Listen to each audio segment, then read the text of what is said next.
Hello, welcome to my YouTube channel. This is part 6th video on circulation, and the content that we are going to discuss in this video are the first one, mechanism of blood clotting, and then we will discuss blood pressure, and then pulse pressure, and then what else we can discuss, that is hypertension. Okay, these are the very important topics. And now as I just mentioned, so we will talk about mechanism of blood clotting, and this topic is very important topic, because so here and there, by accidentally, knowingly or unknowingly, you're going to cut your hands, or by touching the hard areas. Okay, when you hit by the hard areas, then the blood is going to bleed, right? So and that all those time, have you ever think about like this, like how the blood is like bleeding so fastly, and then suddenly it is going to stop? How it is happened, right? So what is the mechanism behind it? How the blood is after the cutting, after the opening here, still the after some time the blood is going to clot. So don't you think this is a very interesting topic to know how the blood is clotting? And it's not only about always like it is a syllabus topic, so I should think about this and have to learn how to write in exam. No, that's not that is not the important thing here. See, it's that is naturally going to happen in your life, like somewhere, whatever, like you are going to do some work, or you're doing some kind of chopping. So by mistake, if you cut your finger little bit, the blood is going to bleed, and suddenly your mom will come and she will tell, apply turmeric, so that blood is going to clot. So at that time you should think like how this is going to happen. So all those things, these question, all these things will be answered in this video.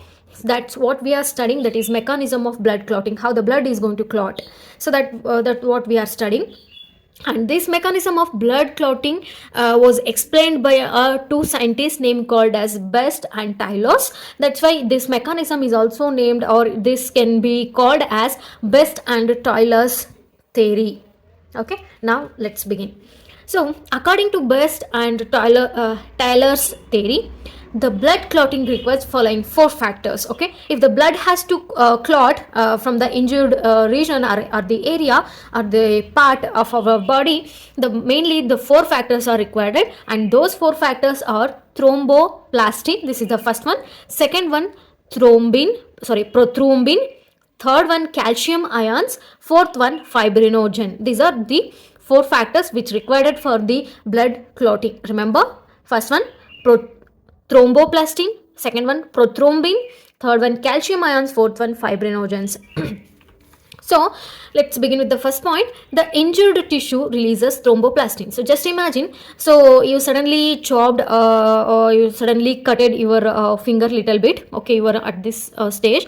So in that injured tissue, so okay, the blood is bleeding over here. At that time, in the injured tissue, there it releases a factor, that is content, the first factor, that is thromboplastin. So in the injured area where the blood is bleeding, there we can see the thromboplastin. Then after that, the thromboplastin converts the inactive prothrombin into active thrombin. At this stage, the function of this, why the thromboplastin is releasing in that injured area, means this thromboplastin is going to convert the inactive one is prothrombin, the second factor. This prothrombin should be activated by the thromboplastin into an active form called as thrombin, okay, in the presence of calcium ions.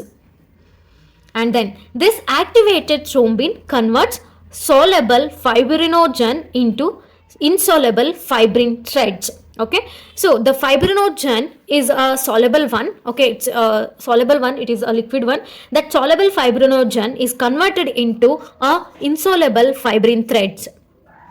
Okay, that those are the ones that insoluble fibrin threads actually forms a network like form at the injured region, so in which the blood cells are entangled, means all the cells are like twisted, they are interconnected, tangled.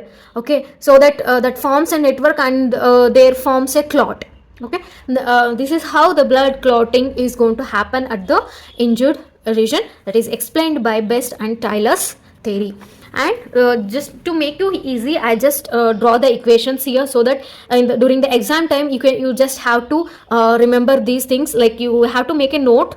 Okay, important note, a small book like that. In that you can just write down the mechanism of blood clot and these four flow chart, so that you can remember the whole blood clotting mechanism. Okay, let's start with this tissue. Okay, tissue means it is an injured tissue, where in that tissue the what is the factor that is going to release first? That is thromboplastin. And what is the function of this thromboplastin? This thromboplastin converts the prothrombin into a thrombin, which is an active form. Okay, so in the presence of calcium ions, and this activated thrombin is converts the soluble fibrinogen into an insoluble fibrin thread, and these fibrin threads with the blood cells, they both they will get entangled, means they will get caught, or they will get tangled with together, or tangled with each other, so that the clot is going to form. Okay, that clot is actually called as thrombus. Okay, this is how the blood clotting is going to happen. Now the moving on to the next concept, that is blood pressure, BP. So this blood pressure is quite common. Even if you don't want to listen BP, the most of the time in the home, the elders or neighbors, whomever you meet, like they will talk about BP. Okay, what is this BP then? The BP is nothing but the blood pressure. Okay, blood pressure, we know the meaning of word pressure. Okay, okay, and blood, so it is the pressure of the blood, right? So how that is going to happen, so let us see this. The pressure exerted by the blood on the walls of the blood vessels. Okay, so this is a pressure that is exerted. See, if you think this is the blood vessel. Okay, this is the blood vessel. Okay, so this the blood is going to flow here, right? So this the pressure exerted by the blood on the walls of the blood vessels is called as blood pressure, and this blood pressure is measured by an instrument that is called as sphygmomanometer. Important question. Moving on to the next point, the blood pressure of normal adult healthy person is 120 divided by 80 mm of Hg. Mm of Hg means millimeter of Hg. Hg means mercury. Okay. Now the next point, the 120 actually represents, and what is this 120? 120 actually represents the systolic pressure, and 80 represents the diastolic pressure. I am hoping that in the previous video, like I guess in the part 5 or part 4th video, that where we talked about the mechanism of working of heart, in that I explained about what is systolic and diastole, what is systole and diastole, right? So by that, if you didn't watch that, please do watch that videos. That is very easy and simple one, you are going to understand very easily. So here systolic pressure is 120. It represents systolic. What is systolic? Contraction of the chambers of the heart. Okay, and diastolic means it is a relaxation of the chambers of the heart. Okay, so that systolic pressure is 120 it should be, and 80 for the diastolic pressure, it is the normal one. Okay, so normal BP, how we are going to measure? It is measured like this. Normal BP, systolic pressure divided by diastolic pressure, it is 120 mm of Hg divided by 80 mm of Hg. Okay, now moving on to the next concept, that is pulse pressure. What is pulse pressure here? The pulse pressure is can be defined as the difference between systolic blood pressure, that is SBP, and diastolic blood pressure, that is DBP, is called as pulse pressure. And what is the how much it is? The pulse pressure is it is about 40 mm of Hg. Okay, that is called as pulse pressure. Now moving on to the next concept, that is hypertension. What is hypertension, or it is commonly called as high BP. So what is high BP? High BP means the blood pressure, okay, blood pressure higher than 120 divided by 80 of Hg in adult person is considered as high BP. Okay, so we know that this is the normal blood pressure, that is 120 by 80 of Hg is the normal adult person's blood pressure. But if it is exceeds, if it is more than that, then it is called as hypertension or high BP. Okay, the causes are like this. The first one, due to deposition of cholesterol in blood vessels. Okay, so we know that these like blood vessels will be there. Okay, these are the blood vessels. So blood has to move here, but if the person is have more cholesterol, those cholesterol is going to settle here, so that there is a less passage for the flow of the blood, so that that will lead to hypertension. Means the blood is not freely flowing in that blood vessel due to the deposition of the cholesterol. That is the reason here. The second one, due to the deposition of calcium salts. The calcium salts like calcium carbonate in the blood vessels, the same thing. Okay, how the cholesterol is going to collected here under the blood vessel. In the same manner, the calcium salts like calcium carbonate will also deposit, so that the flow of the blood will be varied. And the third one is psychological stress.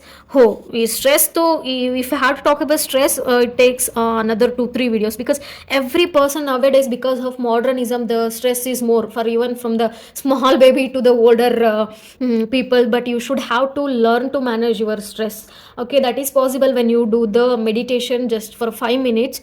Okay, and be calm. Okay. See, just a simple, your nobody is enemy to you yourself. If you make stress, then it will lead to hypertension. Hypertension, that is high BP. Okay, which is very bad for the health. Okay, so psychological stress is the another reason. And then the fourth one, kidney disorders. If there is a person having any kidney disorders, then it will also lead to the high BP. Then if the person is diabetic, and then if he is doing smoking. Okay, so these are all the causes for the high blood pressure. And the effects, what are the reasons, what are the effects after you getting high BP, what may happen? So here the effects are heart enlargement. Okay, how the size of the heart is going to enlarge, and it, sometimes the effect may be heart attack. Okay, and then kidney failure, and the third one, brain hemorrhage. So these are the effects. Coming to the treatment, how we can avoid the high blood pressure. Some of the treatment here, avoid the excessive intake of salt and smoking. You should completely avoid the smoking and reduce the intake of salt as much as possible. Even if you do that completely, that is well and good. And you should keep the body weight under the controls. Okay, those are the other treatment. And also, if you have to add some more, means manage your stress. Okay, and also you should manage the diabetes, and always stay live without stress and pressure. Okay, so do more walk. Okay, what is the walking is the best solution for many of the things. Like it will give the clarity to your mind. Like it will help, like it boosts your energy, and it is good for your leg, and this is very very good for your health. Just a simple walk. For a simple walk, like don't use, if you want to go for just a few meters, if you have to travel just 1 kilometer, don't take bike and car for everything, so go by walk. Okay, so that is very good. Okay, that I would like to say. Next one, the next concept, that is hypotension, that is low BP. Means the blood pressure which is lower than the 120 by 80 of Hg in adult person, it is considered as low BP. And causes, what are the causes for the low BP? It is due to the loss of body fluid, due to vomiting, and bleeding due to injury and depressions. These are the causes for the low BP.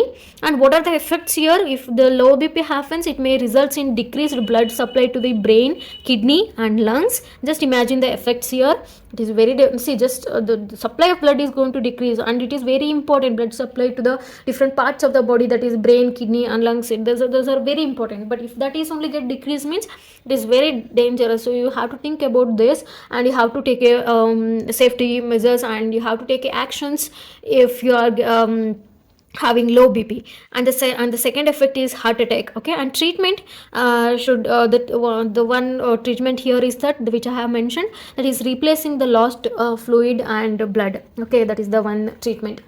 Okay, so what we discussed, okay, just give a small summary here. we will wind up this video. So I started with the blood clotting, that is Best and Taylor's theory.